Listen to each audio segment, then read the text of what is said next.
When I woke up from the coma, my best friend was looking at me, his face a mixture of guilt and sorrow. "Ethan, I'm so glad you're okay," he said. "I swear I'll never help you go after my sister again." But I just stared at him, completely lost. "Leo, you have a sister?" Leo's eyes widened in disbelief. "Of course I do, Chloe. Weren't you in love with her at first sight? You've been chasing her for 7 years straight." "Ethan, don't tell me you have amnesia. Did you really only forget my sister?" I didn't see what was so shocking about it and couldn't help but press him. "Who on earth is Chloe?" Leo's expression turned complicated, and he looked at me like he had a massive headache. He had no choice but to explain it to me, piece by piece. "Chloe is my sister. Years ago, you came over to my house, saw her, and fell for her instantly. You've been chasing her for 7 years.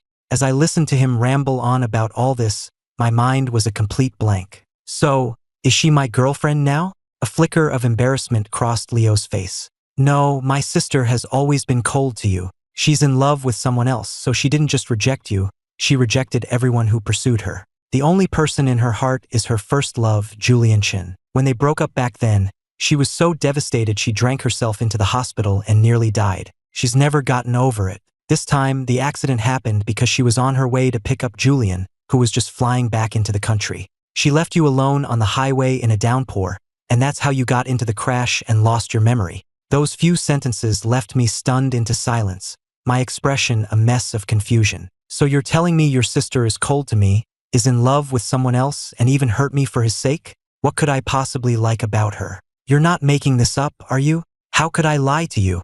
Everyone knows you're hopelessly in love with my sister." Leo shook his head and quickly handed me my phone, gesturing for me to unlock it. I took it, skeptical, and my fingers expertly typed in a sequence of numbers, but the phone didn't unlock. "Your passcode isn't your celebrity crush anymore. It's my sister's birthday, 0823. I did as Leo said, and the phone unlocked. The moment I opened the Photos app, thousands of pictures of a woman I didn't know flooded my screen. I stared at her stunningly beautiful face for a long time before it hit me that Leo must be telling the truth. Chloe's looks were exactly my type, but in all these pictures, which were clearly taken secretly from different angles, every glance she directed at the camera was icy and devoid of warmth. A heavy feeling settled in my chest as I scrolled through them. I switched to the Notes app. It was filled with dense entries about Chloe, her favorite foods, her pet peeves, everything she liked and hated.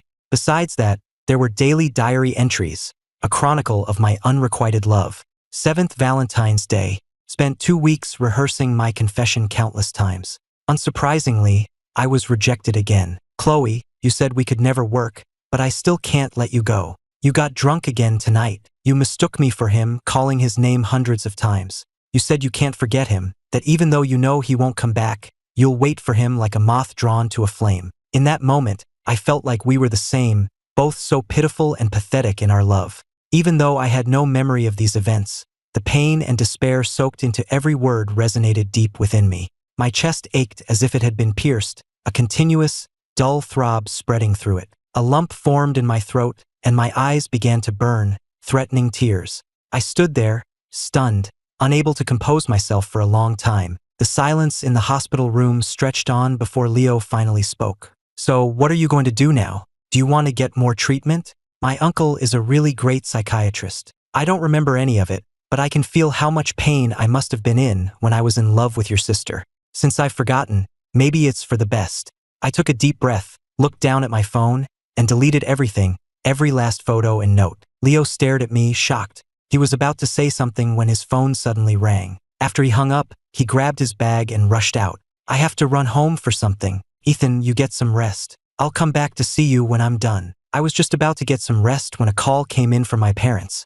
"Ethan, do you remember when I mentioned that old childhood engagement pact your father and I made for you? It's been put off for years now. Have you given it any more thought?" My mother was fully prepared for me to say no. This call was just a last-ditch effort. But after a few seconds of silence, I surprised her by agreeing. "Okay, once I've wrapped things up here, I'll come home and honor the agreement." My mother on the other end of the line was floored, her voice filled with disbelief. "What did you just say? You're not in love with your friend's sister anymore? You insisted on staying in New York City for her, refused to come back to Los Angeles, and chased her for all those years. What suddenly changed your mind?" I didn't know how to explain the amnesia, and I didn't want my family to worry about the accident. So after a moment's thought, I gave a vague answer.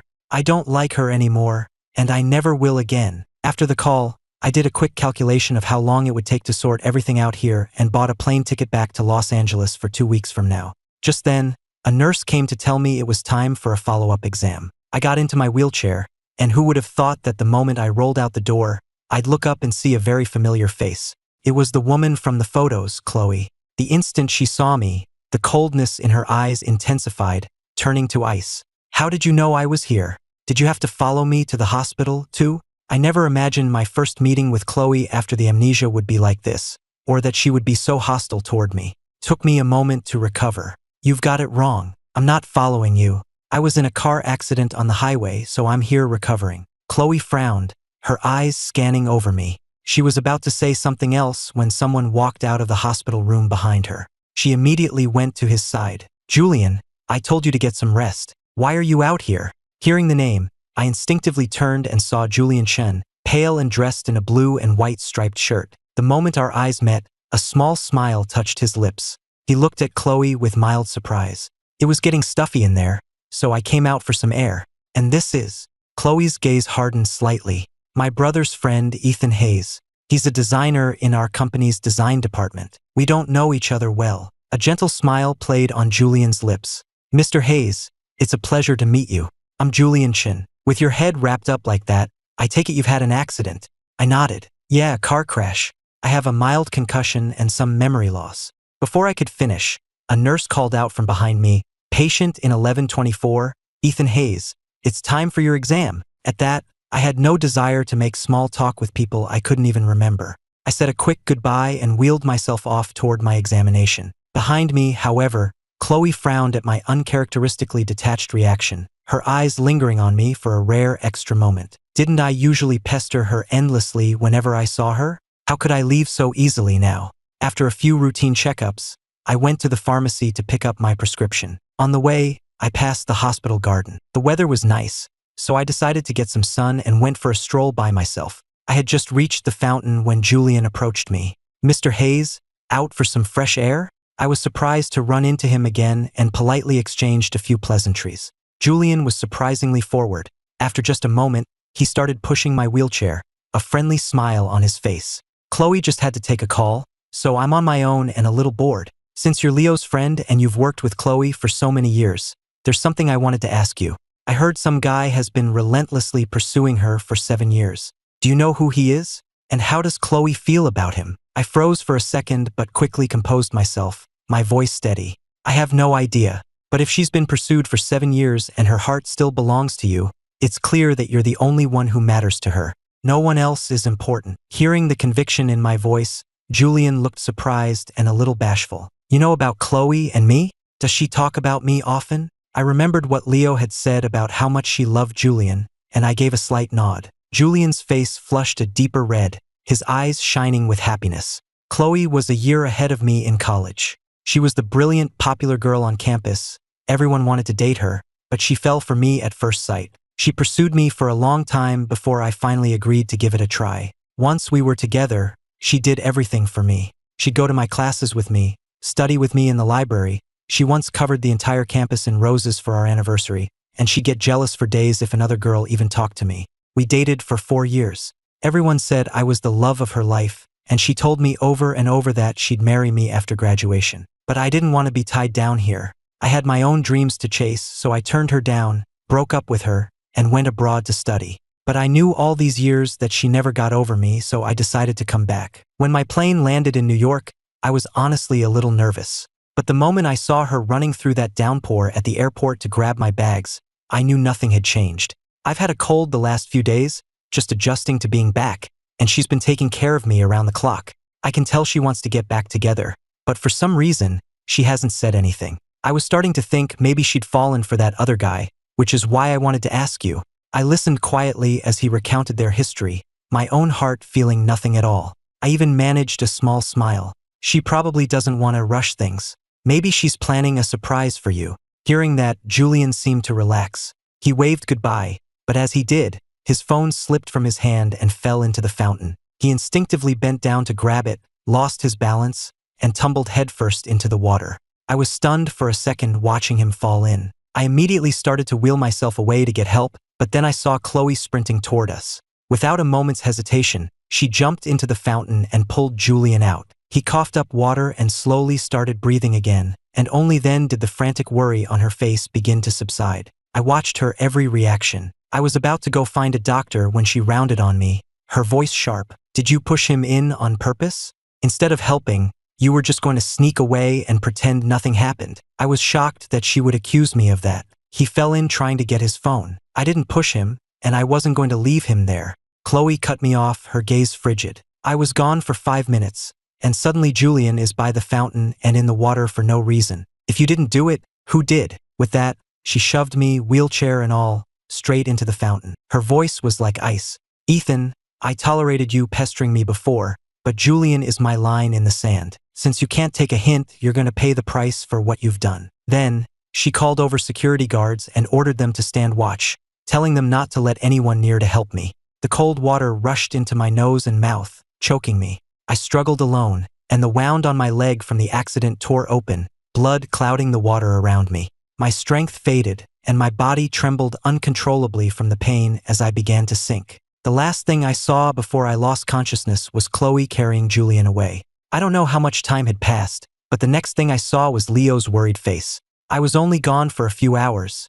How did you end up in the fountain? The doctor said 1 more minute and you might not have made it." "You scared the hell out of me." Remembering what happened before I passed out, I fell silent. I wanted to tell Leo the truth, but then I remembered Chloe was his sister, and I held my tongue. I just shook my head weakly, my voice exhausted. "I'm fine. Don't worry." Leo's eyes immediately reddened. He didn't say anything, but for the next few days, he never left my side in the hospital room. During that time, he brought up Chloe several times, as if trying to gauge my reaction. "Ethan, knowing my sister, if anyone else had confessed to her as many times as you have, she would have found a way to get rid of them long ago. But she's put up with you for all these years. That has to mean she has some feelings for you, even if she doesn't realize it herself. Are you sure you don't want to try and remember her?" If I'd heard that right after I woke up, I might have believed him. But after what happened at the fountain, it just sounded like wishful thinking. I showed Leo the pictures my coworkers had sent me over the past couple of days. Candid shots of Chloe out shopping, eating, and going to the movies with Julian. My voice was flat, devoid of emotion. "The only reason she tolerated me was for your sake, Leo. If fate wanted me to forget her, it means we were never meant to be. The man she's been waiting for is back now. It's time for me to let go of a love that was never going anywhere." Seeing that I had truly made up my mind, Leo didn't press the issue. He just sighed heavily. "More than anyone, I wanted my sister to come to her senses and be with you. Then you'd be my brother-in-law, and we'd be family forever. But since you've decided to give up, I won't push it. From now on, I'm staying out of whatever happens between her and her first love. We'll always be best friends, no matter what." I nodded firmly and pulled him into a hug. We talked for a little while longer, and then Leo went to take care of my discharge paperwork and helped me into his car. "You've been cooped up in the hospital for so long, you must be going stir-crazy. I'll throw a party, get some people together to celebrate you getting out." Figuring this might be my last chance to see these friends, I agreed and went with him to the club. But when we reached the private room and opened the door, we both froze. Sitting right in the middle of the room were Chloe and Julian. Leo looked completely blindsided. "Chloe? What are you doing here?" A few of the guys who organized it pulled us inside, explaining, "You said the more the merrier, right?" So I invited Chloe, and she brought Julian along. "Lively enough for you." Leo looked like he was about to strangle the guy who spoke. I knew what he was thinking, so I quickly pulled him aside. "It's fine, they're already here. Besides, I don't remember anything anyway. It won't bother me." Only then did Leo relent and pull me over to a seat. That evening, the room was loud, but the atmosphere was tense. Chloe's eyes were fixed on Julian the entire time. I watched as she took drinks for him, peeled fruit and fed it to him as if they were the only 2 people in the room. Every gesture was intimate and doting, her affection for him on full display. I watched them quietly. There was a tightness in my chest, but it wasn't pain. It seemed forgetting all those memories really was a blessing in disguise. Leo, however, thought I was upset and quickly gathered a group to play games to distract me. My luck was good, and I won about 10 rounds in a row before finally losing. Everyone was shouting for me to do a dare, but I didn't feel like playing silly games, so I chose truth instead. Instantly, all eyes darted between me, Chloe, and back again. Someone asked excitedly, "All right then, tell us about the most unforgettable love of your life." At that question, Chloe's expression immediately soured. She shot me a look, her eyes like ice. I knew it was a warning. Don't say anything stupid in front of Julian. But since I didn't remember anything, even if I wanted to answer properly, all I could do was offer up a few vague lines to get them off my back. The most unforgettable would have to be my first love, I guess. She was my best friend's sister. I think I fell for her the moment I saw her. I wrote stacks of love letters, filled albums with photos I took of her. Everyone knew I was crazy about her, but she didn't like me back. I said it all with a casual smile, but the room fell completely silent. Julian, who had been watching coolly from the sidelines, seemed to sense something was off. He took Chloe's hand, whose face had darkened. "Chloe, you and Mr. Hayes." Chloe's heart skipped a beat. She gripped his hand tightly and denied it vehemently. "There's nothing between us. It's always been him, all on his own." It was completely one-sided. She said every word with absolute finality, leaving no room for doubt. Then, without another word, she pulled Julian up and walked out, with everyone watching.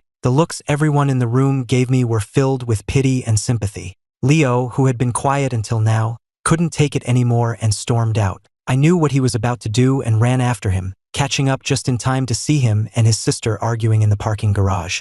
"Ethan is my best friend. Why did you have to humiliate him in front of everyone like that? He's loved you for years. Can't you show him a little kindness out of respect for his feelings?" Leo demanded. "I've put up with him for 7 years. I've turned him down gently so many times only because of you. Isn't that kind enough? His love is nothing but a constant annoyance to me." Chloe shot back. Leo was so angry he was losing it, his voice cracking as he yelled, "Well, don't worry, he'll never bother you again. Not after you abandoned him on the side of the road, and he got into that accident and ended up with a concussion. I was only giving him a ride home as a favor to you. Why shouldn't I have left him? Even if he got into an accident, and even if we could go back in time 100 times, I would leave him for Julian 100 times over. If he's still mad about it, you can tell him to stay the hell away from me." In the distance, a car door slammed shut. I didn't want them to know I'd overheard their fight and make things even more awkward, so I quickly turned and walked away. When I got home, I looked around my apartment, gathered up every single thing I had collected over the years that had anything to do with Chloe, and threw it all in the trash. Over the weekend, I stayed home and packed up most of my belongings. Then I went to the office and handed my prepared letter of resignation to HR. The HR manager was stunned to see me. "Weren't you in an accident? You're still on medical leave. I heard the design director position just opened up, and Ms. Sullivan was planning to promote you. Why are you suddenly resigning?" According to Leo, after graduation, I had applied to Sullivan Enterprises just so I could see Chloe every day. For 3 years, I'd worked my tail off, all for the chance to get closer to her, to be able to stand by her side legitimately. But now I didn't remember her, and I'd forgotten what it felt like to love her. So, facing the reluctant HR manager, I just smiled. "I want to go home. I'm planning to stay there for good." The manager didn't try to persuade me further and handed me the stamped form. "All right then, I'll just need to get Ms. Sullivan's signature on this, and your resignation will be finalized."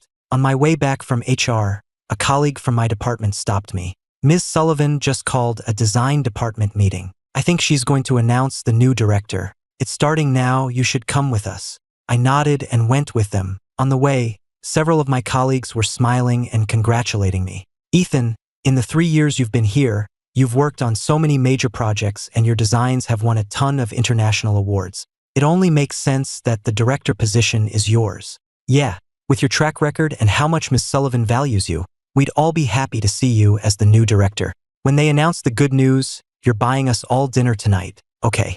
Having worked with them for so long, I knew they were being sincere. I wanted to tell them I was leaving, but since Chloe hadn't signed off on it yet, I decided to wait and announce it at dinner. It doesn't matter who the new director is, but I'd definitely like to take everyone out to dinner tonight. I have some news to share then." We all walked and talked, quickly reaching the conference room. I found a seat in the corner. Once everyone was there, Chloe walked in right on time. She scanned the room and got straight to the point. "I'm sure you've all heard the rumors. I've called this meeting today to announce the new director of design. If anyone has anything to say, now is the time." All eyes in the room turned to me. I wanted to stop her from making the announcement before everything was final, so after a moment's hesitation, I stood up, met Chloe's calm, unreadable gaze, and took a deep breath. "Ms. Sullivan, Thank you for the trust you've placed in me over the years, giving me the opportunity to work on so many projects. My colleagues and I have worked hard to deliver, and I hope we've lived up to your expectations. While I don't know who you have in mind for the director position, before you make the official announcement, I would like to voluntarily withdraw my name from consideration. Before I could finish, Chloe cut me off. Regarding the director position, among the 10 designers currently in this department, none have a portfolio as strong as yours.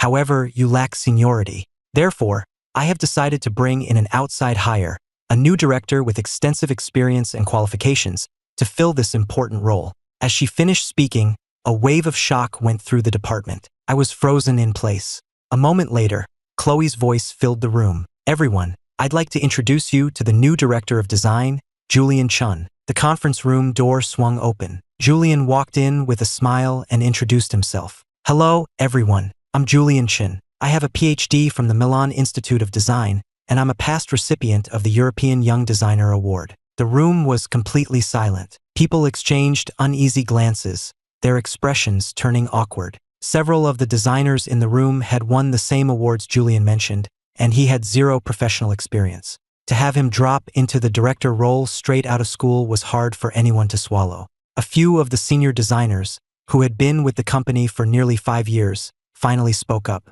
Ms. Sullivan, we all agree that Mr. Chun lacks professional experience. He needs a couple more years to develop before he's ready for a director role. In our opinion, Ethan is far more qualified for the position. Once one person had spoken, the rest of the department quickly nodded in agreement. Julian's eyes immediately welled up with tears, and he looked at Chloe, hurt. Seeing his teary eyes, a flicker of pain crossed Chloe's face. Her gaze then shot to me, sharp and cold. Julian is a top graduate from a prestigious university with countless international awards to his name. Neither his vision nor his ability can be compared to Ethan's. Yes, Ethan has handled many projects, but he was only able to achieve those results because of the solid foundation this department provided. If I gave Julian the same resources, he could deliver the same results, if not better. The position of design director belongs to Julian. The decision is final. Being publicly humiliated like that made my face go pale, even though I no longer had any feelings for her. After her declaration, Chloe ended the meeting and quickly walked out with Julian. The HR manager, who had been waiting outside, saw her and immediately handed over my resignation form. Ms. Sullivan, I have a resignation notice here that requires your signature. Chloe's eyes were cold. Without even glancing at the paper, she signed her name. After watching her lead Julian away, my colleagues from the design department all rushed over to comfort me. But I felt perfectly calm. I smiled, clutching the signed form in my hand. It really doesn't matter if I got the director job because I was already planning to quit. Ms. Sullivan just signed my resignation form. Today is my last day. I wish you all the best. Maybe we'll cross paths again someday. Everyone was shocked to hear I was leaving and didn't want me to go. They even offered to go back to Chloe and fight for the director position on my behalf. But I just smiled, shook my head, and thanked them. Then I went back to my desk and started packing up my things. After work, I took my colleagues out for dinner and said my goodbyes in a somber atmosphere. When I got home, I called a real estate agent and listed my apartment for the lowest possible price. It sold the very next day. I finished the paperwork and arranged with the new owner to be moved out in 2 days. After getting all that sorted, I got a call from Leo. Ethan, tomorrow's my birthday. You haven't been so busy you forgot, have you? I've been waiting for my present, you know? How could I forget your birthday?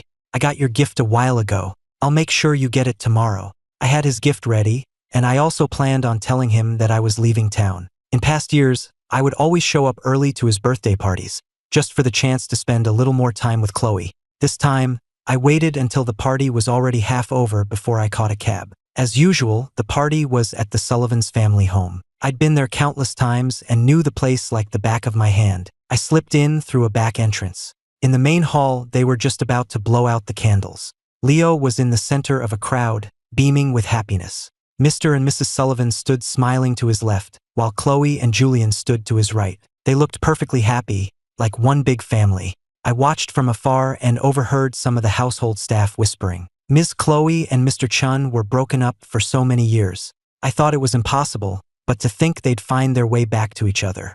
It's so romantic. I know, right? The young master's friend chased her for so many years and never made a dent. It just shows how much she loves Mr. Chun, loves him down to her bones. Mr. and Mrs. Sullivan have been pressuring her to get married for years, and she always put it off. Bringing him home like this must be her way of making a statement. I bet a wedding is just around the corner. I had already forgotten my past with Chloe and had decided to let her go completely. Whoever she loved, whoever she married, it had nothing to do with me anymore. So hearing all this, I felt nothing at all. I silently sang along to the birthday song. When I looked up again, my eyes met Chloe's. She frowned when she saw me, then leaned over and whispered something to Leo. He looked over in my direction and pushed his way out of the crowd. I gave him a quick hug, handed him his gift, and wished him a happy birthday with a smile. Leo had been waiting for me all night and tried to pull me over for cake, but I shook my head. It's too crowded and loud over there. I'll pass. You go on. I'll wait for you in your room. There's something I need to talk to you about later. Leo, probably worried I'd be upset seeing Chloe, agreed. I slipped away from the party and made my way up to Leo's room on the 3rd floor, a path I knew well.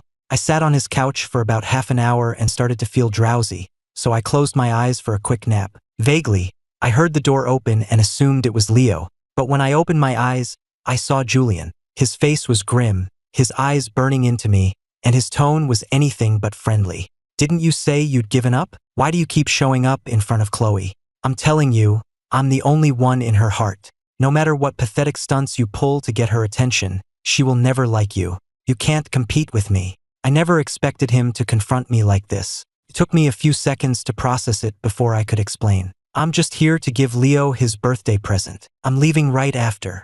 At my words, the suspicion in Julian's eyes only grew, now mixed with a layer of disgust. For years, you've been shamelessly clinging to Chloe's side with no self-respect. The only reason you've gotten away with it is because Leo is her brother, isn't it? Chloe really has the worst luck, having a brother who can't tell who his family is and always sides with outsiders. Julian could say whatever nasty things he wanted about me. I wouldn't care. But the moment he started insulting Leo, my expression turned to ice.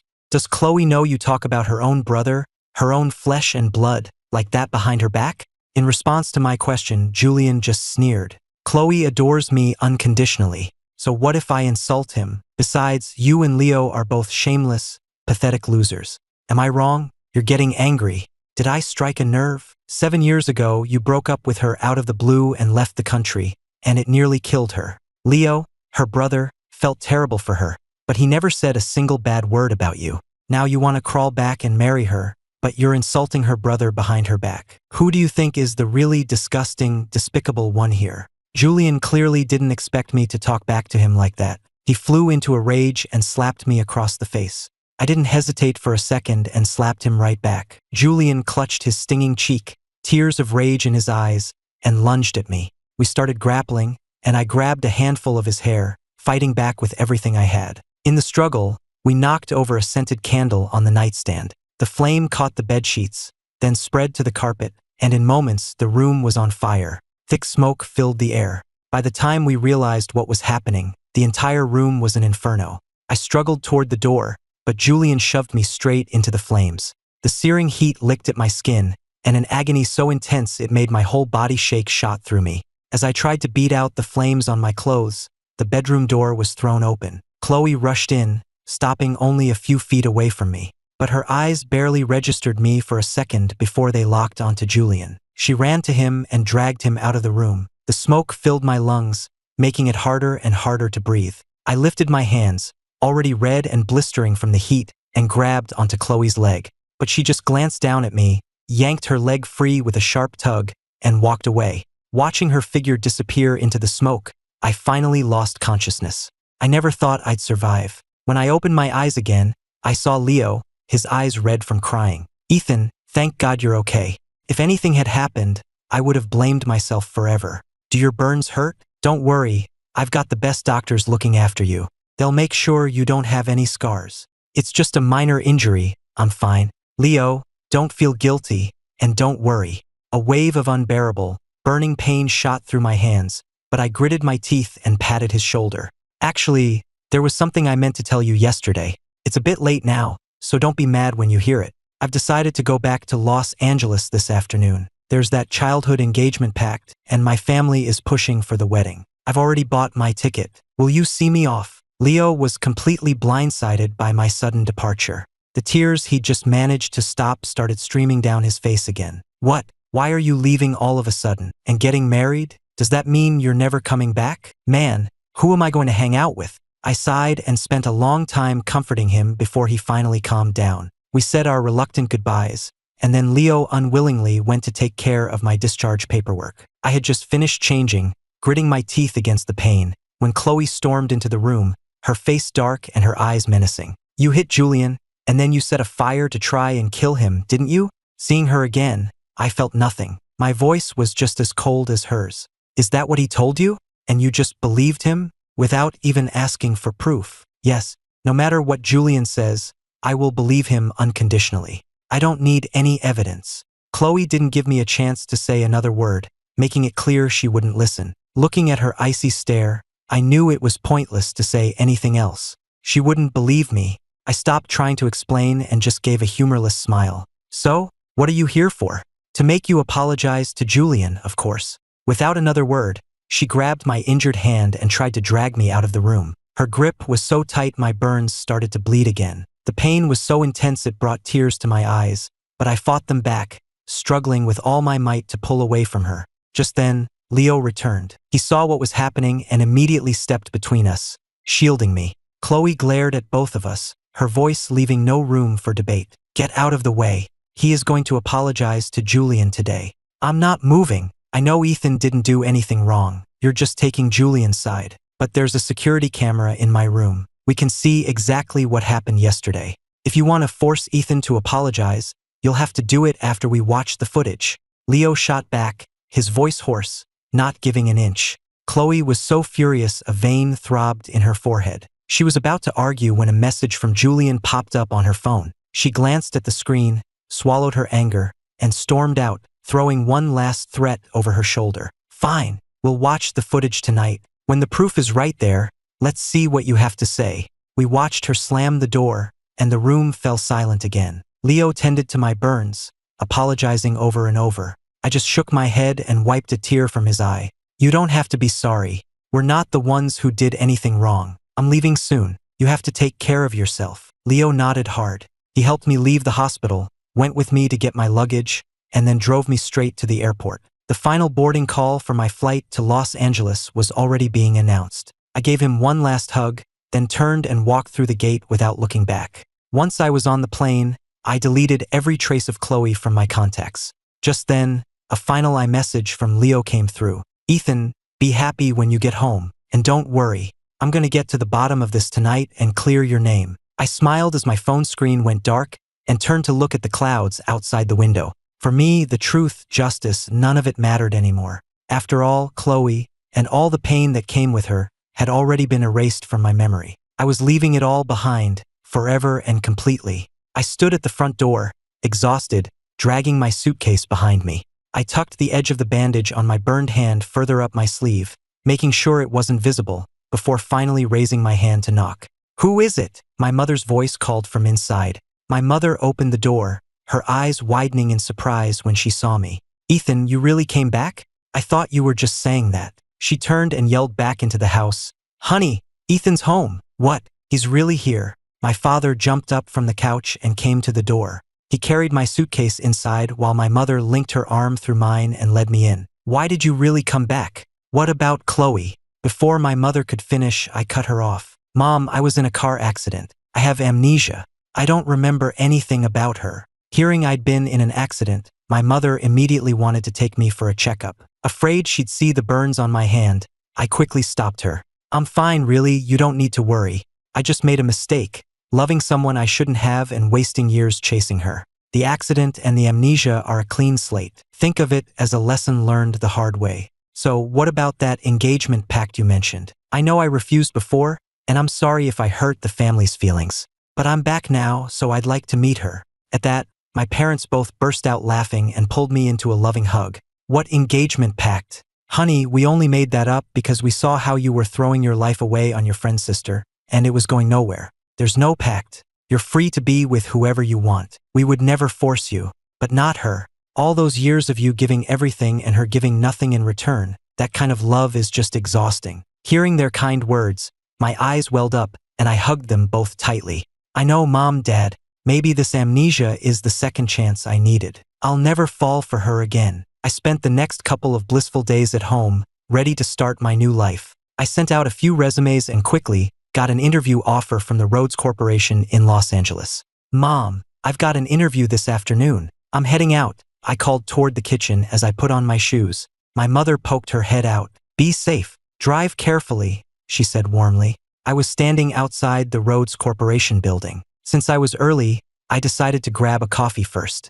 Order for number 627. I walked up to the counter to get my coffee, but as I reached for it, my hand brushed against a woman's. Sorry, I said, pulling my hand back quickly. I checked the number on my receipt and saw it was 627. Confused, I looked up at the woman, just as she was looking at me. She held up her coffee and explained, the sticker says 626. I think they just called the wrong number. Just then, a barista brought over another coffee. Sorry about that, sir. I called the wrong number.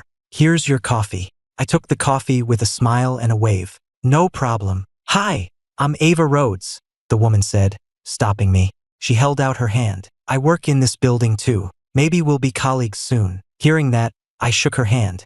Hi, I'm Ethan Hayes. Ava seemed to find my name familiar, but she didn't press it. Well, I hope your interview goes well. See you around. Neither of us expected to see each other again so soon. When I walked into the interview room holding my portfolio, I was so surprised to see Ava sitting right in the middle of the panel that I almost forgot to introduce myself. Ava was looking down at her phone, but when the candidate didn't say anything for a moment, she looked up and saw it was me. Good afternoon, everyone. My name is Ethan Hayes. The interview went well and we settled on a start date right away. As I was leaving, Ava called out to me. What a coincidence. I'm a manager here at Rhodes Corp. I oversee the design department. Since we're going to be colleagues, and it's almost dinner time, how about I buy you a meal? Ava was a little too forward for my taste, and it made me uncomfortable. I declined. I wouldn't want to impose, Ms. Rhodes. I have plans tonight. Hearing I had plans, she quickly asked, with your girlfriend? I wasn't sure what she was getting at, but I answered politely, no. Ava seemed visibly relieved at my answer. Good. As long as it's not a girlfriend. Starting the new job went smoothly. I was good at my work and easy to get along with, so I fit into the design department at Rhodes Corp quickly. Still, I sighed as I toyed with the flowers on my desk, feeling a little troubled. My colleague in the next cubicle heard me sigh and leaned over. Hey, handsome, another delivery from a secret admirer? If I had someone sending me flowers every day, I certainly wouldn't be sighing about it. I pulled 2 roses from the vase and handed them to her. Here's hoping you find someone soon, too. My problem wasn't having a suitor. It was that the suitor was Ava, my boss. That extra layer of complication worried me. For one thing, after everything with Chloe, I had no interest in dating. For another, I was afraid that if people found out she was pursuing me, it would cause gossip about our professional relationship. Ethan, would you like to get dinner tonight? Another iMessage from Ava. I had always turned her down before, but this time, I deleted the polite refusal I had typed and instead wrote back, okay. Ava replied instantly. I could feel her excitement through the screen. I'll make a reservation. How does Italian sound? Sounds good. I had only agreed to Ava's invitation because I wanted to take the opportunity to clear the air between us. When I got to the restaurant, she was already there. The waiter showed me to the table, and Ava immediately handed me a bouquet. I saw you giving away the roses today. Does that mean you don't like them? I lowered my head and sniffed the beautifully arranged jasmine. No, I love flowers. And the person who sends them? Her question caught me off guard. Took me a long moment to answer. Ava, I don't think this can work. Ethan, I'm serious about you. I couldn't give Ava an answer, so I just stayed silent. As a suitor, she was perfect. She sent fresh flowers every day, along with little gifts and notes. And even though she was pursuing me, she was always professional at the office, never crossing a line. She knew when to advance and when to retreat. We sat in silence, the only sound the soft melody of a violin playing somewhere in the restaurant. Let's eat first, Ava finally said, breaking the silence. I was feeling agitated and barely touched my food, but I drank quite a bit of wine and was starting to feel buzzed. Ava gently took my glass from me. Don't drink any more, she murmured. You're going to get drunk. Maybe it was the alcohol, but the pain I'd been suppressing came pouring out. I'm supposed to have forgotten her, so why does my heart still ache? What did she do to you? Ava asked, confused about who I was talking about. I was tipsy now and I started mumbling. It was my fault for chasing her for so long, I know that, but after I lost my memory, I was ready to let go. Why wouldn't she listen to me? Why did she push me into the water? Why did she just believe his side of the story and assume it was all my fault? As I spoke, I pulled up my sleeve, revealing the healed but still ugly burned scar on my arm. Ava stared at the scar, her pupils dilating. Her fingers trembled as she reached out and gently touched it. From my fragmented words, she was able to piece together the gist of it. I had been involved with a terrible woman who had broken my heart, which was why I kept rejecting her.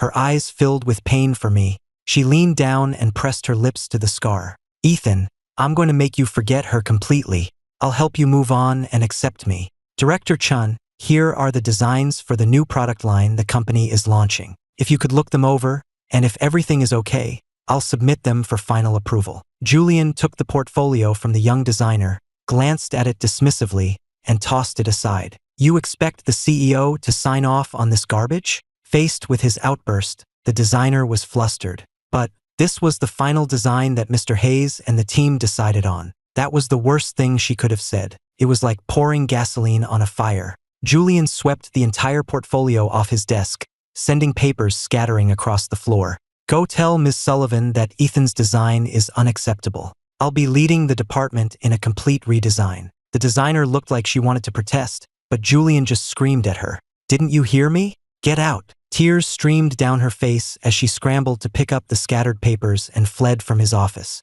Mia, what did Director Chin say? Her colleagues asked. He said it's no good. He's going to make us redesign the whole thing. Seeing Mia crying, the others rushed to comfort her. Everyone was furious. Julian had only been director for a few days, and every time someone went in to report to him, they got yelled at. He rejected every single one of their previous designs without giving any reason. The department was already unhappy about him being hired, and his management style was making everyone miserable. I'm done, one of the senior designers declared, slamming his company ID down on his desk.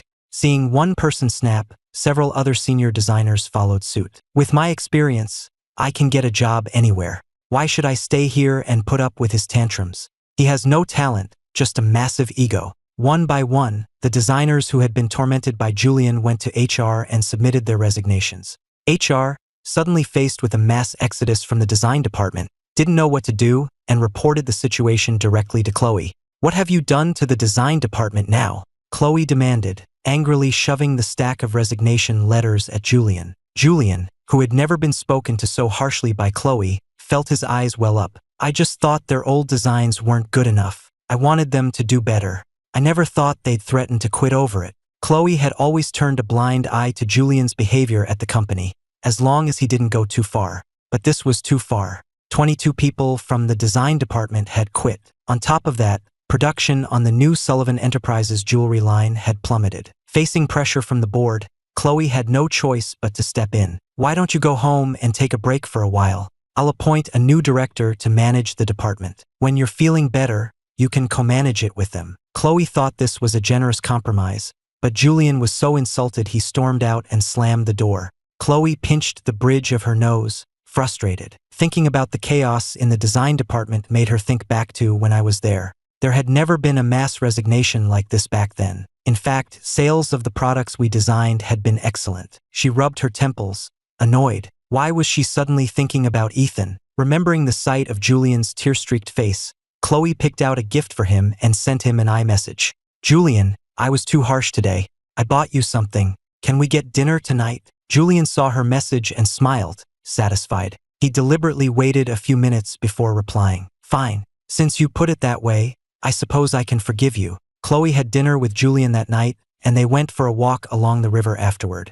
Julian put his arm around her waist. You seem stressed lately. How about I take you to the amusement park tomorrow? Chloe had no real interest in amusement parks. She'd only been a couple of times when Leo had dragged her there. She was about to say no to Julian, but then an image of me on a roller coaster flashed through her mind. On impulse, she nodded, agreeing to go. Chloe. Julian had to call her name twice before she snapped out of her thoughts. What is it? Julian sounded annoyed. What's wrong with you today? You keep zoning out. Chloe couldn't answer him, because this was the same amusement park she had come to with me. For some reason, seeing all the familiar sights kept making her think of me. When Chloe didn't answer, Julian got even more upset. She quickly tried to placate him. I'm sorry. You wanted to ride the roller coaster, right? I'll go with you. Julian immediately brightened up at the thought of Chloe going on the roller coaster with him, since she usually refused to ride anything she considered dangerous. The roller coaster had an on-ride camera, and Julian paid extra to get a few more shots. Chloe was on edge the entire ride, her body tense. As soon as it was over, Julian dragged her over to the photo booth to pick out their pictures. On the wall covered with photos of other parkgoers, Chloe saw a picture of herself and me. It must have been from college, when the three of us, me, her, and Leo, had come here together. Leo must have taken it with a Polaroid. It was obvious who had put it up on the wall. Chloe, the attendant said that's the wall for couples photos. We should put ours up there too. Chloe tried to stop him, but he was already heading over there, so she hurried after him. She was too late. Julian had already seen the photo. He ripped the picture of me and Chloe off the wall and demanded, "So that's why you've been distracted all day? You were thinking about Ethan?" Chloe's lips parted as if to explain, but no words came out. Her silence was as good as a confession. Furious, Julian tore the photo into tiny pieces, threw them in a nearby trash can, and stormed off. The date ended on a sour note. Chloe bent down and picked up a piece of the torn photo from the ground. There was writing on the back. She recognized my handwriting. All that was left on the scrap were the words, "Ethan loves Sichel."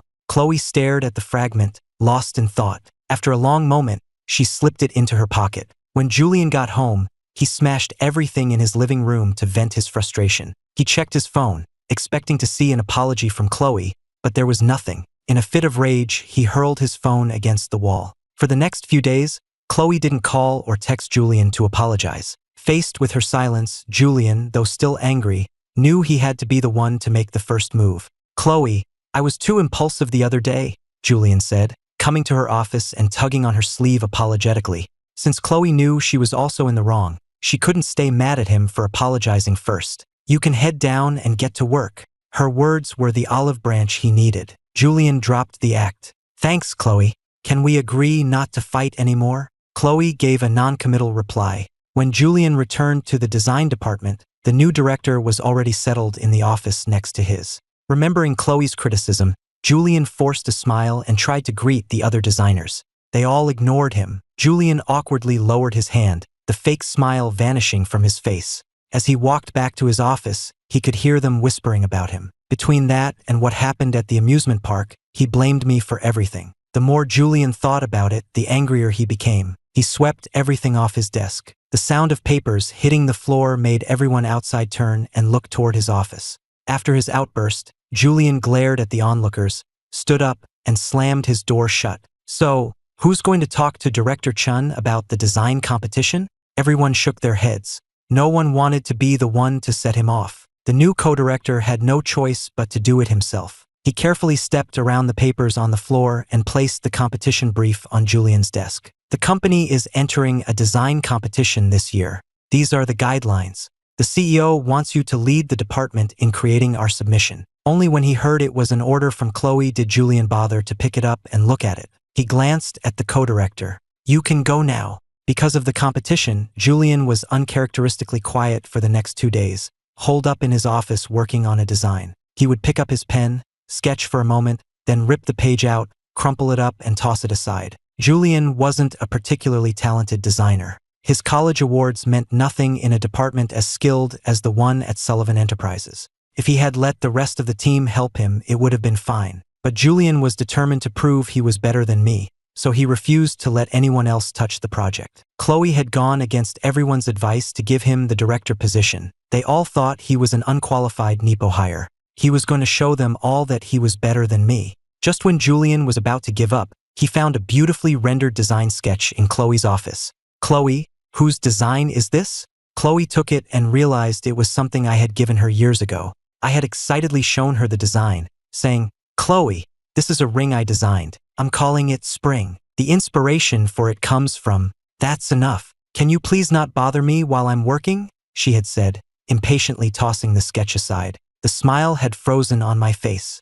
I had silently placed the sketch back on her desk and left her office. Now, looking at the sketch, Chloe seemed lost in the memory. Took her a moment to answer Julian. "It's Ethan's." A flash of jealousy crossed Julian's face when he heard the design was mine, but he quickly hid it, casually placing the sketch back down. Was this design ever produced? Chloe wasn't sure why he was asking, but she answered truthfully. No. She paused for a moment before adding, he designed it for me. A few days later, Julian submitted his design for the competition to Chloe. Looking at the sketch of the ring, she felt a sense of familiarity. It looked a lot like my design. She hesitated for a moment, but ultimately said nothing. The man who had pestered her for years was finally out of her life, something she had always wanted. And yet, lately, she found herself thinking about me more and more. The feeling was strange, unsettling. So even though she could see the similarities between Julian's design and my old sketch, she kept quiet. You've worked hard.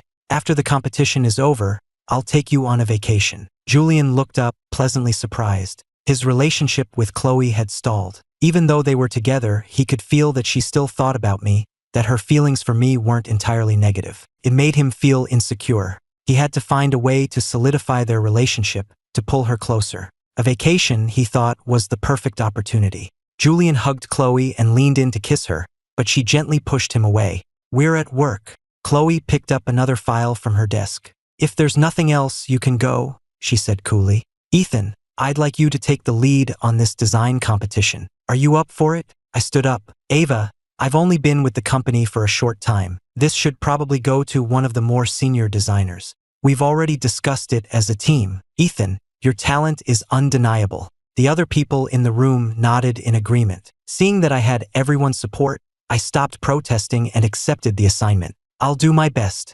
I won't let you down. After the morning meeting, Ava asked me to stay behind. Ms. Rhodes, did you need something? Ava frowned slightly at the formal title. Ethan, we're friends. You don't have to be so formal. Ever since that night I got drunk and she took me home, I hadn't been as resistant to her advances. Even my parents were big fans of hers, telling me over and over that Ava seems like a wonderful girl, but I still wasn't ready for a relationship, so we just remained friends. I prefer to keep things professional at the office. If there's nothing else, Ms. Rhodes, I'll get back to work. Ava stopped me. Sullivan Enterprises is also participating in this competition. I had someone look into it. Julian Chun is their lead designer for this project. I knew what she was implying. I nodded. I understand. The theme of the competition was the 4 seasons. My mind immediately went to the spring ring I had designed years ago. I decided to create a collection based on that original concept. A few days later, I submitted my designs to Ava.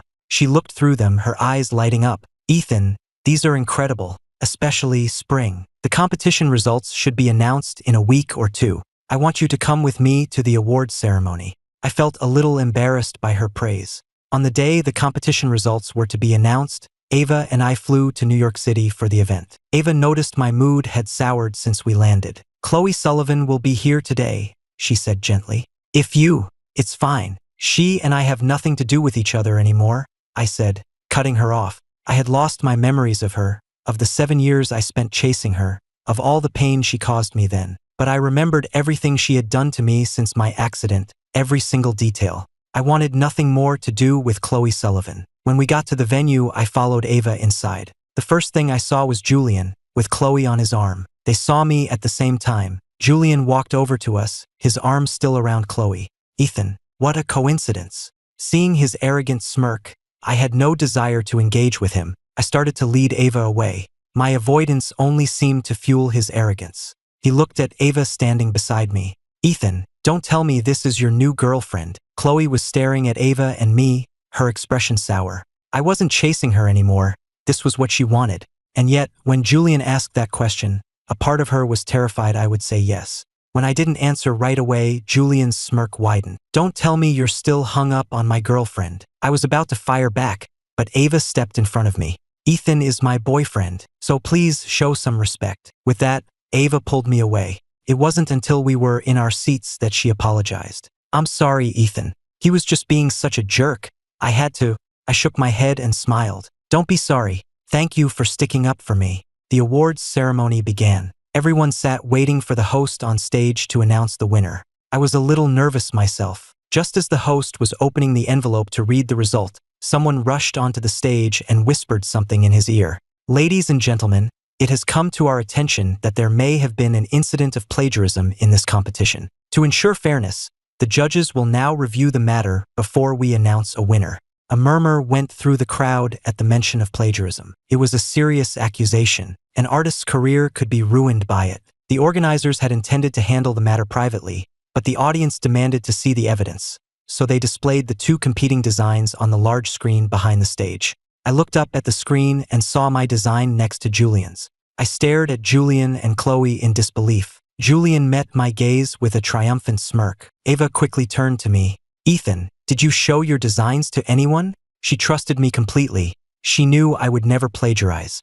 The only explanation was that my design had been stolen. I was about to stand up and defend myself when Julian shot to his feet and pointed at me. "Ethan Hayes plagiarized my design. You're the one who copied me." I was about to pull out my own original sketches when Julian announced, "I have the original concept sketches for this design right here." Julian handed his sketches to an event organizer, who took them to the judges. I had no choice but to submit my own sketches as well. "This is my design," I said firmly. "I have never plagiarized anyone." Ava put a hand on my shoulder. "It's okay," she whispered. "The judges will sort this out. I believe you." Everyone waited for the judge's decision. Finally, the host read from the card they handed him. "After careful review, the judges have determined that the initial concept sketches provided by Mr. Julian Chun predate those provided by Mr. Ethan Hayes." His words were a death sentence.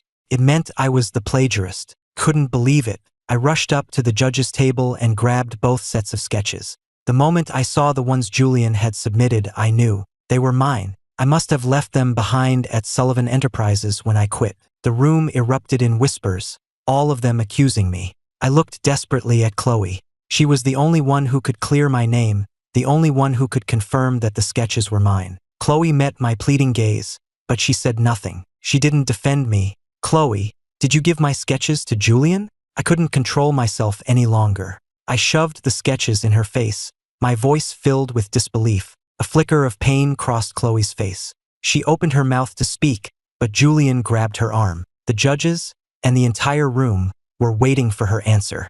"The design is Julian's." Her words extinguished the last flicker of hope I had. I felt all the strength drain out of me, and I nearly collapsed. Ava rushed to my side and held me up. Julian watched me, a look of pure triumph on his face. After the whole fiasco was over, he walked over to Ava and me and sneered, "Rhodes Corporation caught in plagiarism scandal. How does that sound for a headline?" Chloe, standing beside him, heard his taunt and did nothing, just watched with cold indifference. Ava didn't want to argue with Julian. Instead, she turned to Chloe. "I never thought the CEO of Sullivan Enterprises would help a plagiarist lie and cheat his way to the top." Chloe just gave me a dismissive glance. "Is there a problem with defending my boyfriend?" Seeing her smug expression, Ava looked like she was about to lunge at her, but I held her back. I thought she was worried about how this would affect the company's stock price. "I'll resign," I said quickly.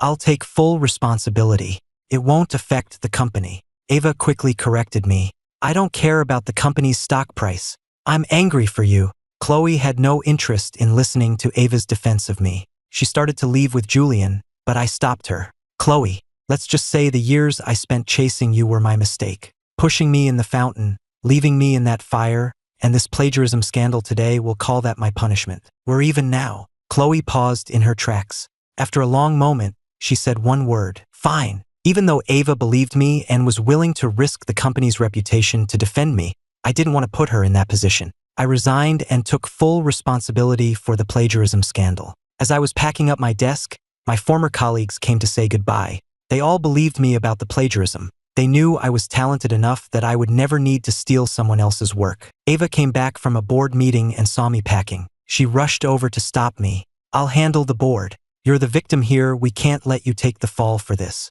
If you get a reputation for plagiarism, your career will be over." I was grateful and deeply touched by her loyalty, but I didn't want to drag her down with me. Even though she was a Rhodes, the board had been giving her hell over this, and she'd been pulling all-nighters for days trying to manage the fallout. "Ava, thank you. I've saved up a little money over the years. I think I'm just going to take some time off." Ava tried to convince me to stay, but I wouldn't hear it. "All right, take some time off. Once this all blows over, I'll bring you back." Seeing how exhausted I looked, she agreed that a break might be good for me. Ava was worried I would just sit at home and mope, so she started coming over every few days, dragging me out of the house to get my mind off things. I couldn't say no to her, and my parents were worried about me being cooped up all day, so I always went along. Over time, I started to soften toward her. Today was no exception. Ava had booked a table at a restaurant in a high-rise overlooking the river. The view was incredible. As I ate, I looked out at the water, and I felt my mood lifting. I was just about to comment on how empty the restaurant was when I saw Ava holding a bouquet of flowers and a small jewelry box. "Ethan, I'm in love with you," she said, holding them out to me. "Will you be with me?" As she spoke, she opened the box to reveal a ruby bracelet. "I designed it for you. Ethan, please don't say no." The truth was, over the past few weeks, I had grown to care for Ava. Besides, my amnesia felt like a gift, a chance to let go of a past that wasn't mine and start over. So when she confessed her feelings, I took the flowers from her and said, yes. Ava was so surprised that I'd said yes. She just stood there, stunned. I was the one who broke the silence. "Aren't you going to put the bracelet on me?" Ava fumbled with the box, then carefully fastened the bracelet around my wrist. When she was done, her hand trembling, she leaned down and kissed the burn scar on my forearm. "I, Ava Rhodes, swear that I will love you forever, Ethan Hayes." When I got home, my head was still spinning. I looked down at the bracelet on my wrist, and I could still feel the ghost of her trembling kiss on my skin. Even though Chloe had lied for Julian about the plagiarism, she had been cold and distant with him ever since they got back. Julian seethed. She must still be hung up on Ethan. He'd already been run out of town like a stray dog, but he was still haunting their relationship. With that thought, Julian picked up his phone and sent Chloe an iMessage. "Chloe, I think I'm sick. Can you come over?" He was, after all, her first love. So when she got his message, Chloe went to his apartment. When she arrived, she found Julian lounging on the couch in his pajamas, looking perfectly healthy. Chloe immediately understood what was going on and was not pleased. She turned to leave, but Julian grabbed her hand. "I'm sorry, Chloe. You've just been so distant lately. I was afraid you were going to leave me, so I lied about being sick." Hearing him say that, most of her annoyance faded. Julian pressed his advantage. "Stay and have dinner with me, please." Chloe didn't refuse. She sat down at the dining table. Julian poured 2 glasses of red wine from a decanter and handed one to her. She took it, but after only a couple of sips, she started to feel strange. A wave of heat washed over her, and she fumbled with the top button of her blouse. Seeing her movement, Julian pulled her onto his lap and reached for the buttons of her shirt. In that moment, Chloe understood. This was a setup. Fighting against the feelings spreading through her body, Chloe shoved Julian off of her, sending him tumbling to the floor. He looked up at her, stunned. She stumbled toward the door, but he caught her from behind, wrapping his arms around her. "Chloe, don't go," he begged. Chloe spun around and slammed him against the wall. "All these years, I thought you were sweet and kind. Even when you acted out, I told myself it was just because you cared about me. But to drug me? I never thought you were this kind of person." Having been pushed away by her again and again, and now physically assaulted, Julian finally snapped. "The only reason you won't sleep with me is because you're still thinking about Ethan, isn't it? What does Ethan have to do with this?" Julian let out a wild, crazed laugh. "Chloe, you always said you hated Ethan, that he was just a pest who wouldn't leave you alone. But now I see the truth. You enjoyed it, didn't you? You enjoyed being chased by him. You cared about him all along." Chloe stared at his twisted expression. "You need to calm down," she said sharply. She pushed him away and walked out. When Chloe got home, she took a cold shower and lay down on her bed. Julian's words echoed in her mind. "You enjoyed being chased by him. You cared about him all along." She whispered the words to herself a few times, then took out the torn piece of photo she'd picked up at the amusement park. She ran her thumb over the small scrap, her mind flooded with memories of the past 7 years, of me following her, trying to win her over. It was only then that she could admit to herself that Julian was right. She had, without even realizing it, grown used to having me around. The next day, Chloe went to find Leo. "That security footage from your room you wanted me to see, do you still have it?" The sudden question caught Leo off guard. "What footage?" "The video from the night of the fire, with Julian and Ethan." Leo looked at her with a scornful expression. "Didn't you say you believed Julian? You promised me you'd watch it that night, but one phone call from him and you were back on his side. Why are you asking for it now? Having regrets? Want to try and win Ethan back?" Chloe had no response to his mockery. Seeing her silence, Leo continued. "Ethan messaged me a few days ago. He told me he has a girlfriend now. Her name is Ava Rhodes, I think." "What girlfriend?" Chloe's voice was so sharp it made Leo jump. It took him a second to answer. He's with Ava Rhodes. Chloe refused to believe it, but Leo didn't look like he was lying. Impossible, she muttered, dazed. He must just be using her to get to me. Seeing his sister's devastated expression, Leo, though feeling a sense of vindication for me, couldn't help but feel sorry for her. He sighed and handed her a folder with all the evidence he'd gathered. Think about it, Chloe. If you go to him now, maybe it's not too late, he said, his voice laced with resignation. Chloe locked herself in her room and went through everything. It was only then that she realized how terribly wrong she had been, how much I had suffered because of her blind faith in Julian. She was filled with regret. Leo was right, she thought. Maybe it wasn't too late to win me back. The thought spurred her into action. She immediately called her assistant and told her to find out where I was. Meanwhile, Ava got a tip that Chloe was looking for me. Ethan, she said to me later that day, my assistant told me Chloe Sullivan is trying to find you. What do you want to do? She left the decision entirely up to me. I was confused at first, then disgusted. Why is she looking for me all of a sudden? I thought she and Julian were madly in love. I heard they had a big fight, Ava said, putting her arms around me. I scowled, annoyed. So she breaks up with Julian and comes running back to me? What am I, her convenient backup plan? I couldn't believe I had been so blind, to waste 7 years on a woman like that. Ava knew I had amnesia, but the thought of Chloe coming back into my life still worried her. She was afraid my memory would suddenly return, and I would go back to her. I could see the worry in her eyes and reassured her. Don't worry, I see her for who she really is now. No matter what she does, I will never get back together with her. My words seemed to put her at ease. In that case, she said, why don't we go on a trip for a while? Not wanting to risk running into Chloe, I agreed. When Chloe finally arrived at my parents' house, she found herself feeling nervous. She rehearsed what she was going to say a few times before finally knocking on the door. It wasn't me who answered, but my mother. She recognized Chloe instantly and tried to slam the door in her face, but Chloe blocked it with her foot. Mrs. Hayes, Ethan, Chloe began, but my mother cut her off. You have some nerve coming here.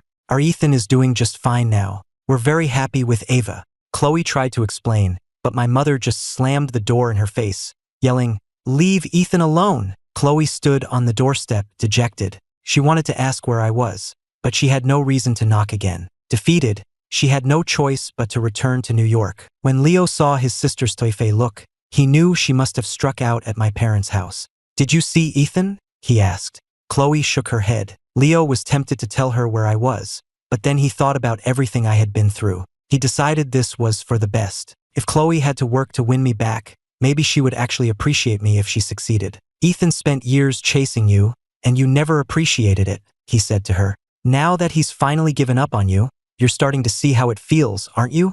Chloe didn't argue. She just let her brother lecture her. He was right. She deserved this. She had been wrong. Chloe was in a slump for days. Julian tried to see her a few times, but she sent him away. Seeing that his sister was genuinely remorseful, Leo finally took pity on her.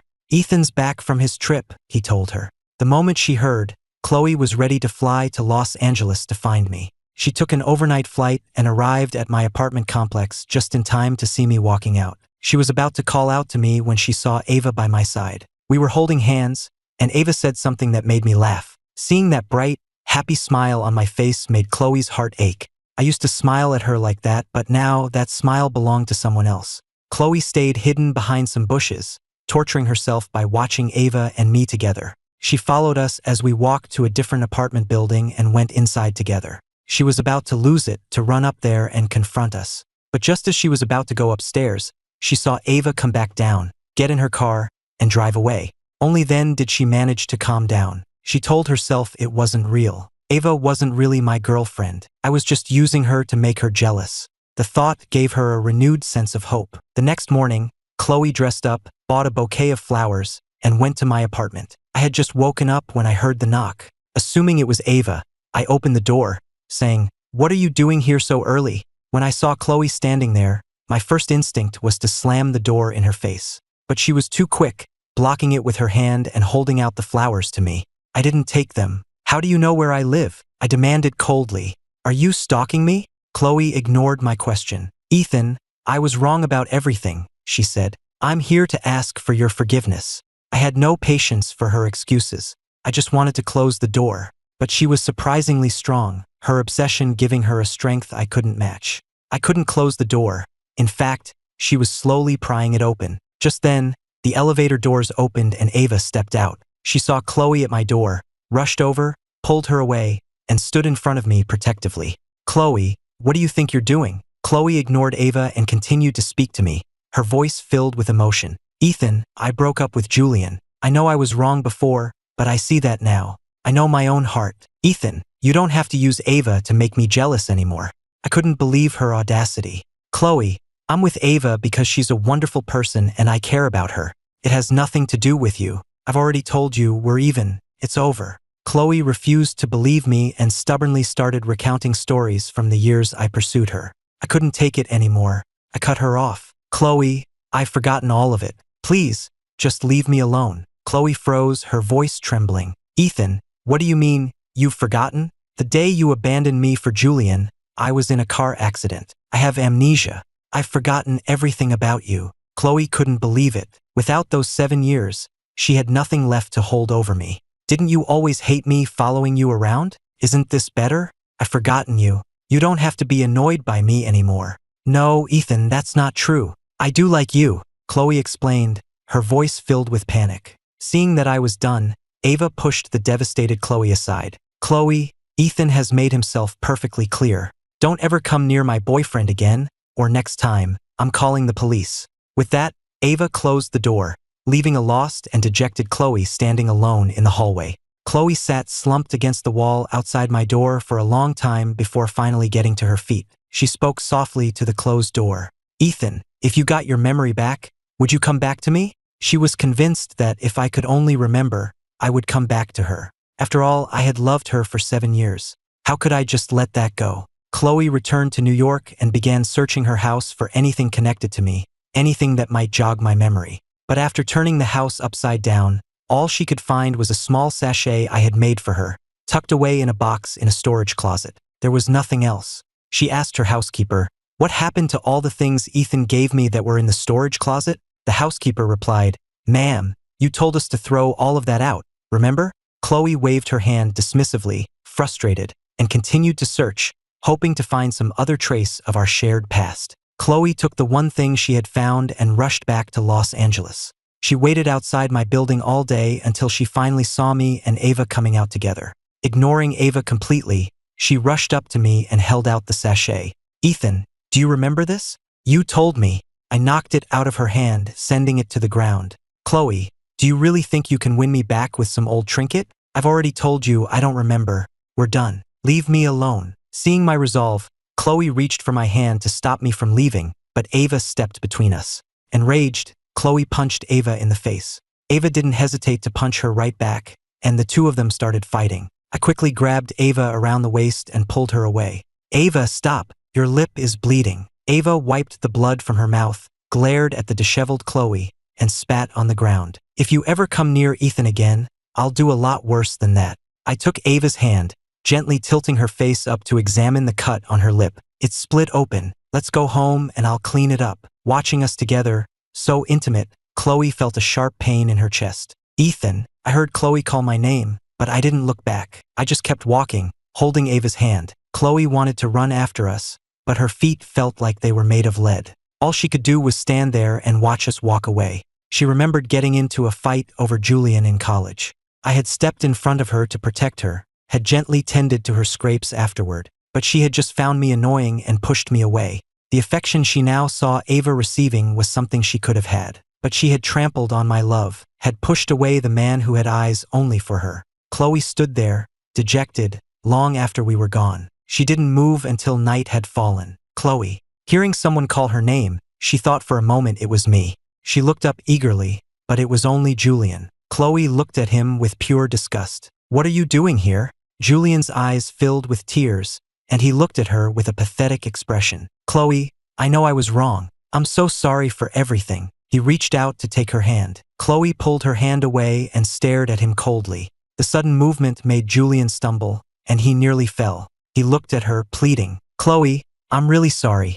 You used to love me, remember?" His words only made her angrier. "You have the nerve to bring up the past? I gave you everything, and you used me over and over again." Seeing that his apologies were getting him nowhere, Julian decided to go on the offensive. "You think I have no right to talk about the past? What about you? How dare you bring up the past with Ethan? How are you any better than me? You were following me?" Julian sneered. "Yes, otherwise, I would have missed that spectacular show." Having been rejected by me again and again, and now being mocked by Julian, Chloe finally snapped. She lunged at him, her hands closing around his throat. As she squeezed, his face began to turn red, and he struggled for breath. Unable to break free, he just started to laugh, gasping out, "What's the point of hurting me? You're the one who hurt Ethan over and over again, not me." Julian's face went from red to a deathly pale, and he was about to pass out. Chloe let go, and he collapsed to the ground, clutching his throat and gasping for air. Chloe looked down at him, her voice cold. "I'm going to tell everyone the truth about everything you used me for." She thought it was the only way she might have a chance of winning me back. Julian panicked. He tried to get up, but after the near-death experience, his limbs were weak and useless. He could only crawl toward her, grabbing the hem of her pants. "You can't, Chloe," he begged. "I didn't mean it. I was wrong." Chloe looked down at his hand on her pants in disgust. "Let go." Julian knew that if the truth came out, he would be ruined. He clung to her, hoping she would take pity on him. When he didn't let go, Chloe kicked his hand away and walked off. Julian lay on the ground, watching her walk away, his mind racing with a crazed jealousy. Why did Ethan get the love of two women while he was treated like this? Consumed by his resentment, he muttered to himself, "If Ethan were dead, would Chloe come back to me?" I was so worried about Chloe showing up again that I didn't leave my apartment for 2 days. Ava, worried I was becoming a hermit, suggested we go out on a date. But looking at the still healing cut on her lip, I thought of Chloe's shamelessness and shook my head. What if she shows up again? Ava hugged me tight, stood on her tiptoes, and kissed my cheek. "It's okay. I'll protect you." I hesitated for a moment, but then I agreed to go. Ava took me to a nearby mall. Just as we were about to go inside, we saw her again, like a ghost that wouldn't leave us alone. Chloe.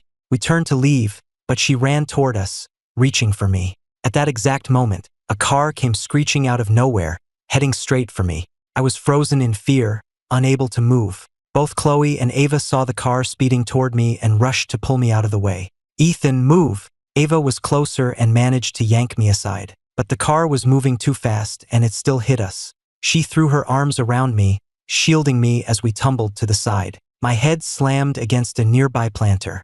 Ava held me tight, but her leg had been hit by the car, and her arm was scraped up from the fall. Ignoring the pain in her own leg and arm, Ava immediately checked on me. She saw the blood on my head and that I'd passed out. "Somebody call an ambulance," she screamed at the onlookers. Chloe ran over then, trying to get to me, but Ava, using what little strength she had left, shoved her away. "You should be more concerned with what Julian just did," Ava yelled at her.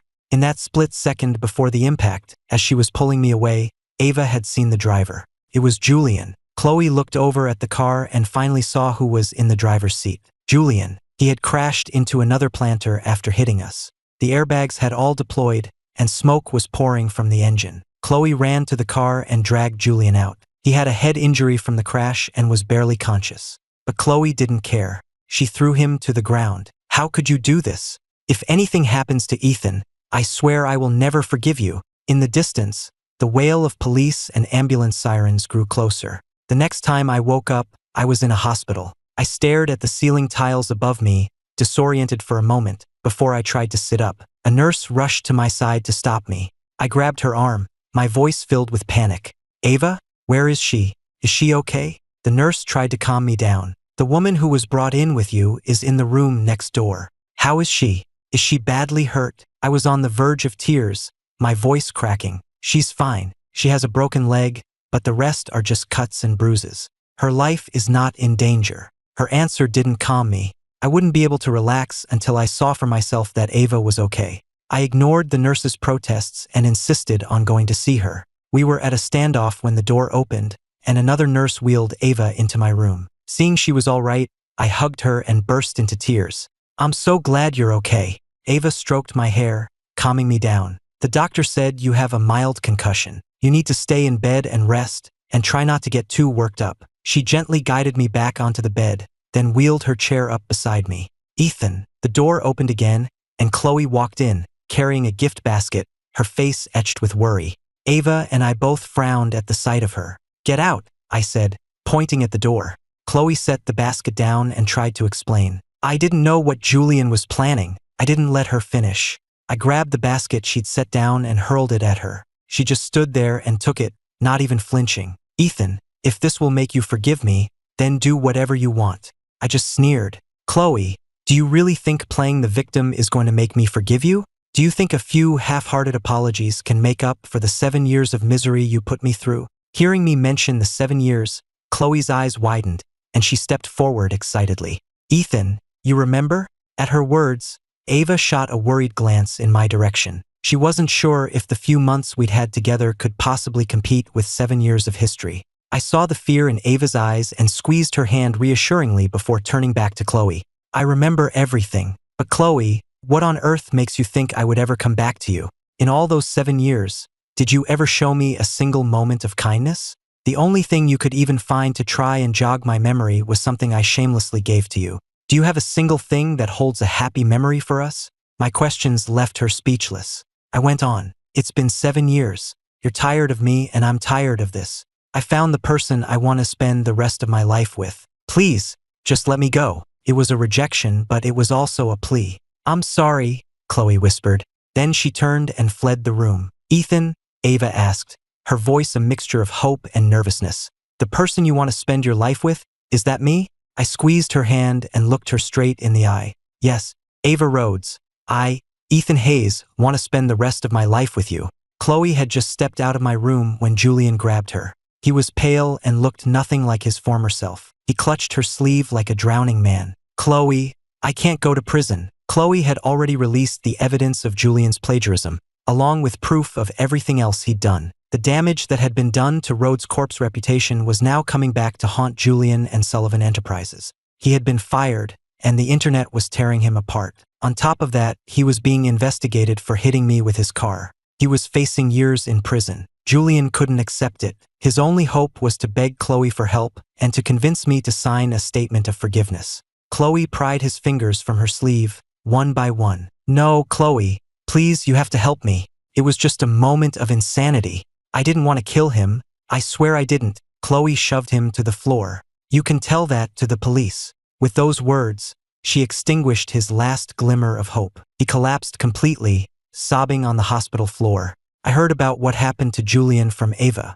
Chloe came to see you a few days ago," Ava said one day, catching me by surprise. "Why are you bringing her up?" Things had been quiet lately. It seemed like Chloe had finally taken my words to heart and was leaving us alone. Ever since I'd regained my memory and told her I loved her, Ava had been completely secure in our relationship. She no longer saw Chloe as a rival. "She came to tell you that she'd looked into everything and that Julian had been sent to prison." Ava paused for a moment. "She said she spent 7 years trampling on your heart, and now it's her turn to chase you." I was not the least bit moved. I made a gagging motion at Ava, and we both burst out laughing. "Ethan, you really don't love her anymore?" I kissed her on the cheek. "I've answered that question a million times, but I'll answer it one last time. Ethan Hayes loves, and will always love, only Ava Rhodes." At my answer, Ava pulled out a ring. "I know it's not traditional for the woman to propose, and maybe this is a little impulsive, but I can't wait any longer.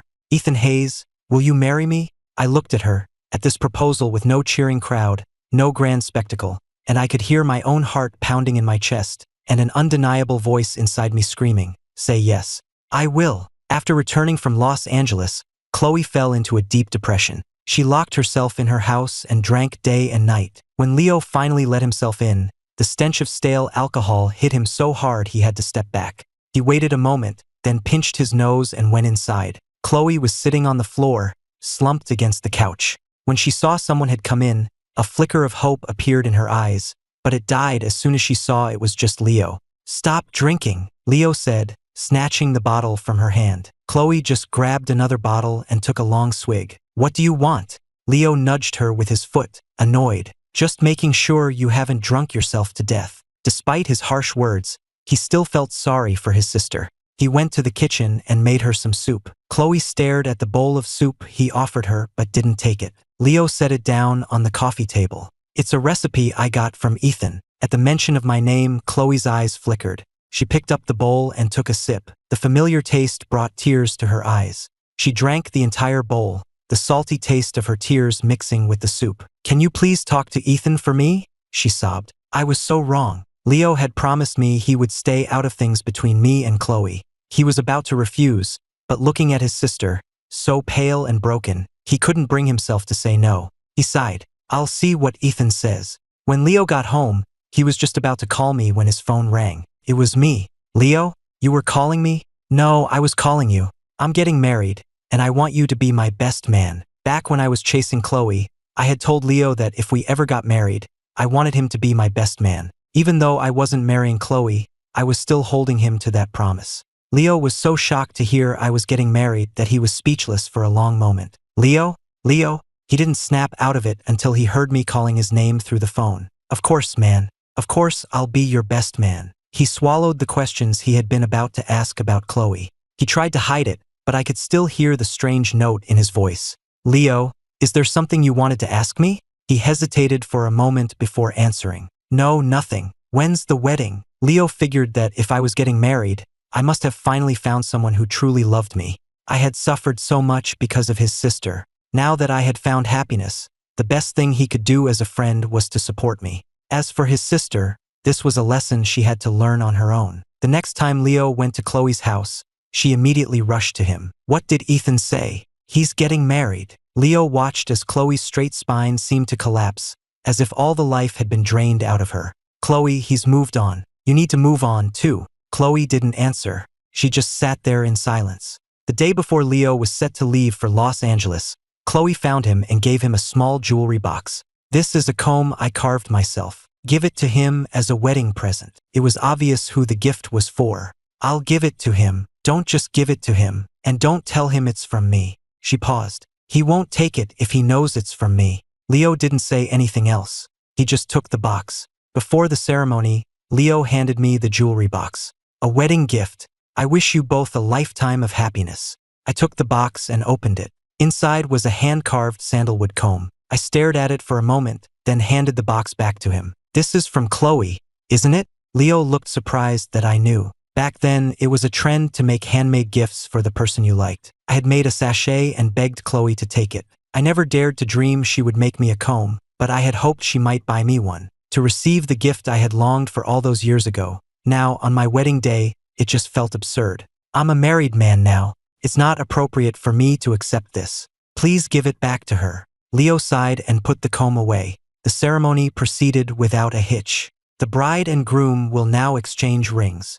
As Ava kissed me, she caught sight of Chloe standing in the far corner of the hall. Their eyes met. Ava squeezed my hand and gave a small, subtle nod in Chloe's direction. A bitter taste filled Chloe's mouth, and she turned and left the ceremony. People always have to pay the price for their mistakes. She could never be the one by my side. "Did you just wave to someone?" I asked. "It was nothing, just someone unimportant," she replied.